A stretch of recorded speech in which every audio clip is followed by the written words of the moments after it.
করতে পেরেছি সেটা হচ্ছে এইটা। যদি তিনি না করেন তাহলে আমরা দুদিন অপেক্ষা করব। আজকে এখন কটা বাজে? 12:30 হয়তো 1:30 হয়তো বাজে। আজকে 1:30 থেকে আজকে 2টো বাজে ধরে নিন। আজকে বুধবার, আমরা শুক্রবার অবধি অপেক্ষা করব। শনিবার থেকে আমাদের অন্য পদক্ষেপ আপনারা দেখতে পাবেন। সিবিআই আপনার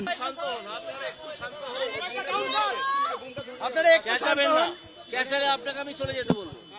একটু দাঁড়ান, একদম কোনো চেঁচানোর সুযোগ করবো না। আপনাদের সবার উদ্দেশ্যে বলছি,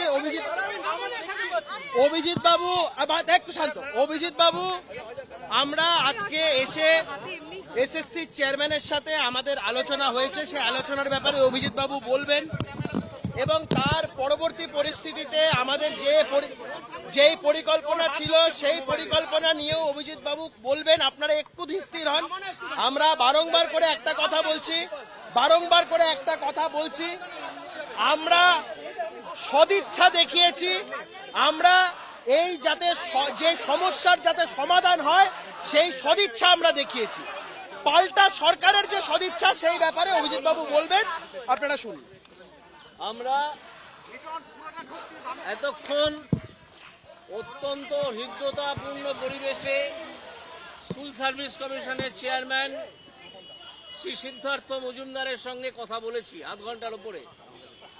আমরা তাকে আবেদন করেছি এবং অনুরোধ করেছি যে আপনার কাছে যে মিরর ইমেজ আছে, যেটা সিবিআই এর থেকে আপনারা পেয়েছেন, সেইখান থেকে আপনারা যোগ্যদের এবং অযোগ্যদের ওএমআর শিট পাবলিশ করুন এবং একটা লিস্ট তৈরি করুন যোগ্যদের এবং অযোগ্যদের। সেই দুটো লিস্ট নিয়ে আপনারা সুপ্রিম কোর্টে উপযুক্ত আইনি পদক্ষেপ নিন, যাতে সুপ্রিম কোর্টের নজরে একটা আনা যায় যে বহু যোগ্য প্রার্থী যারা ভয়ঙ্কর বিপদে পড়েছেন, যাদের জীবন মরণ সমস্যা হয়ে গিয়েছে, তাদের স্বার্থ সম্পূর্ণ সুরক্ষিত করা যায়, এই কথা বলেছি। উনি অত্যন্ত সহানুভূতির সঙ্গে সেটা শুনেছেন এবং তিনি তার যারা আরো অন্যান্য অফিসার আছেন এবং ওপর মহলে কর্তারা আছেন তাদের সঙ্গে কথা বলে একটা সিদ্ধান্ত নেবেন। তবে আমরা আশা করি তিনি এই যোগ্য এবং অযোগ্যদের লিস্ট পাবলিশ করে দেবেন, 1 নম্বর। দ্বিতীয় হচ্ছে, আমি যখন এখান থেকে বেরোচ্ছিলাম তখন একটা আশ্চর্য খবর শুনলাম।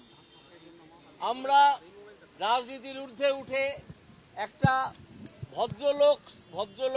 ভদ্রজনোচিত আচরণ চাইছিলাম রাজ্য সরকারের কাছ থেকে, যাতে আমরা আমি শিক্ষামন্ত্রীর সঙ্গে যোগাযোগ করে কালকে একটি টিভি চ্যানেলে যেরকম প্রস্তাব হয়েছিল গিয়ে সেই চিঠি আমি তৈরি করে বাড়ি থেকে এনেছিলাম। কিন্তু আজকে রাজ্য সরকার যে অসহিষ্ণুতা দেখিয়েছে, টিচারদের ওপর যেভাবে নৃশংসভাবে লাঠিপেটা করা হয়েছে কসবায় এবং বিভিন্ন জায়গায়, এবং গন্ডগোল শুরু হয়েছে বারাসাতে, এই যে খবর আমরা মিটিং করে বেরোনোর সময় পেলাম, তার পরিপ্রেক্ষিতে আমরা মনে করছি যে আর এই ভদ্রজনোচিত আচরণ করে কোনো লাভ নেই। এই যে রাজনীতির ঊর্ধ্বে উঠে বিষয়টাকে সমাধান করার কথা বলেছিলাম, সেটা কিন্তু যদি শিক্ষকদের ওপর লাঠি চালনা করা হয়, পুলিশ নৃশংসভাবে লাঠি চালায়, তাহলে বুঝে নিতে হবে যে প্রশাসনের সদিচ্ছা নেই। যে সদিচ্ছা আমরা দেখিয়েছিলাম সেই সদিচ্ছার ভয়ঙ্কর অভাব বা তার একেবারে অনুপস্থিতি। এই পরিস্থিতিতে আমরা মনে করছি যে বিকাশ ভবনে মাননীয় শিক্ষামন্ত্রীর সঙ্গে দেখা করে এই চিঠি জমা দেওয়া সম্পূর্ণ বাতুলতা। এই চিঠি জমা দিতে আমরা আর বিকাশ ভবনে যাব না। আমরা পুলিশের এই লাঠি চালনার তীব্র নিন্দা করছি। এই যে মমতা ব্যানার্জি একেবারে জমিদারের মতো আচরণ করছেন, তার জন্যে যে এত ছেলে যারা পাকা চাকরি পেয়েছিল তাদের চাকরি চলে গেল, তিনি যে জমিদারের মতো আচরণ করছে, সর্বক্ষমতাশালী আচরণ করছেন। এখনো পর্যন্ত তিনি একবারও বলেননি যে যারা এই দুর্নীতি করেছে তাদের শাস্তি হোক, আমি তাদের খুঁজে বার করব, এই কথা তিনি একবারও বলেননি এর মধ্যে। বরং বলেছেন যে অযোগ্যদের ব্যাপারটা আমি পরে দেখব। টাকা নিয়ে বসে আছেন মমতা ব্যানার্জি এবং তার দল। এই অন্যায়ের প্রতিবাদে, এই দুর্নীতির প্রতিবাদে, এই অমানবিক আচরণ, নৃশংস আচরণ এবং এই যে পুলিশের লাঠি চালনা শিক্ষকদের ওপর, যারা রুটি রুজির জন্য এসছেন, হঠাৎ সকালবেলা উঠে দেখলেন চাকরি নেই, তাদের উপর যে লাঠি চালনা, তা অত্যন্ত ঘৃণ্য কাজ বলে আমরা মনে করছি, অত্যন্ত ন্যক্কারজনক বলে মনে করছি এবং এটার তীব্র নিন্দা করছি, যত তীব্র করা যায়। পরবর্তী পদক্ষেপ আমরা একটু আলোচনা করে নেব।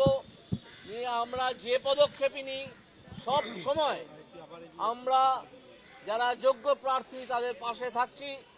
তারা যদি কোনো মামলা করতে চান, তারা যদি এই যে লিস্ট পাবলিশ হবে বলে আমরা মনে করছি, এইটা থেকে নিজেদের অবস্থান খুঁজে নিয়ে, এবং আমরাও সেটা খোঁজার চেষ্টা করব, যদি পাবলিশ হয়।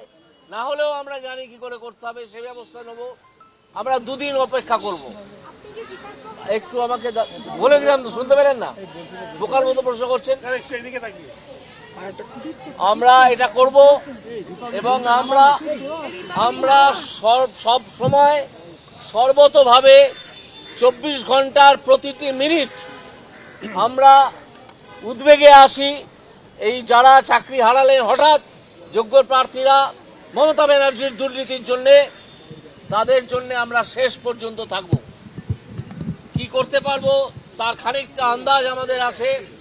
আমার মনে হয় জয় যোগ্য প্রার্থীদের হবেই। প্রয়োজনে মমতা ব্যানার্জিকে ক্ষমতা থেকে সরিয়ে দিতে হবে, টেনে নামিয়ে দিতে হবে। আমরা আশা করব স্কুল সার্ভিস কমিশন এই তালিকা প্রকাশ করবে।